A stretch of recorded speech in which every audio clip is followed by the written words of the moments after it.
the only place where you can find music, sports, gossip, history, fashion, climate. Maybe the timer will be ready. Wait, breaking news. Let's see what happened. So today, BBC News was able to recover an exclusive recording of a dialogue between the Soviet dictator Joseph Stalin and its prime minister. Let's see what it has. Hey, as you know, my main goal here is to achieve the nation's potential and the well-being of my citizens. Everyone judged me for the criminal activities that I carried as a young man. But now, I'm a new person, and I'm committed to my cause, which consists on stalling a Marxist-Leninist government by performing a revolutionary movement against Russian monarchy. Of course, not violent. However, I rule over a totalitarian grip, but this is for a good cause. Everyone who might oppose me or a plan to overthrow my government with capitalist American ideas has to be eliminated or vanished. Taking this into account, I have expanded the powers of the secret police, fostered espionage, and banished several opponents that only act as an obstacle. I cannot allow the US intervention or presence in the nation or even Europe. But they have won the Western Bloc. Now it's our turn to take over the Eastern Bloc. You can see the last piece of evidence was a phone call of Stanley with the Soviet minister. As we all know, Stanley was the main figure of communism in the context of the Cold War. We're with you, Daniel, to get the details. Hello, America.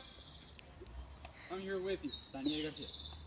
So, as we heard on the phone call, Stalin was another Soviet dictator who ruled by terror and whose main objective was to eradicate capitalism fostered by the US among Europe. Even though he did participate in several criminal activities, he didn't consider his revolutionary movement a bad thing. Instead, he held on to his cause and defended it even if this involved extreme measures. Now we're showing an interview of one of Les FARC members. Here I am with alias the Blondie, and we're going to ask her some questions about the institution and its ideas. So, good morning. Hi, what are your ideas? Our ideals are of having a justice in Colombia because we have many ideologies, but our government has different ones. Also, we have ideologies that the government doesn't accept. That's why we make our groups against these ones.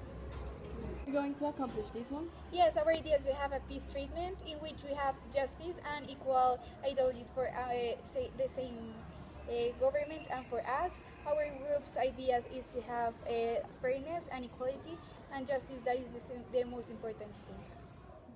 In addition, BBC News was able to intercept one of their phone calls. Oh, can you hear me? It seems that there's not good signal on this place. Yes, sure, but wait. What I was telling you about was my final decision about the peace treaty which are trying to make the government.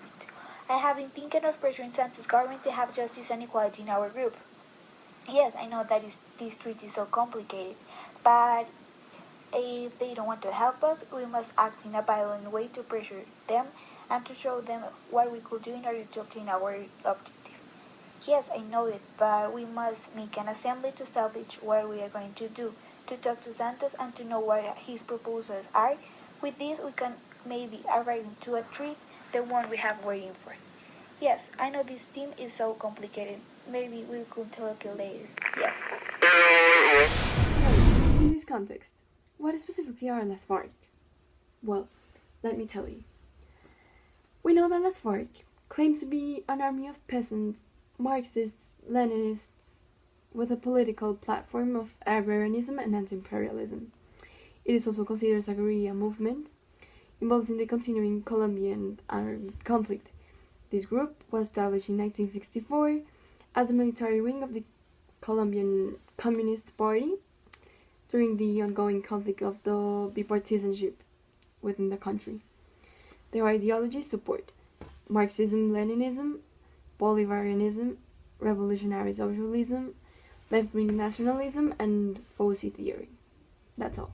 Two pieces of evidence we can see that both Stalin and the terrorist group FARC are part of two different revolutionary movements that aim to install Marxist-Leninist governments on each of their countries. They both are involved in criminal activities and they have as a main goal the power and they leave behind everything that is not involved in that. Additionally, they are both considered as terrorists. Both of these groups collect people that will work for them. In addition, in both of the cases, anyone might oppose their ideologies or the way they operate might suffer the consequences. Sometimes they get banished, sometimes they get kidnapped, or something else, but they will suffer the consequences. Have killed a lot of people. Well, that's all for today. Thank you for watching. You'll see more of this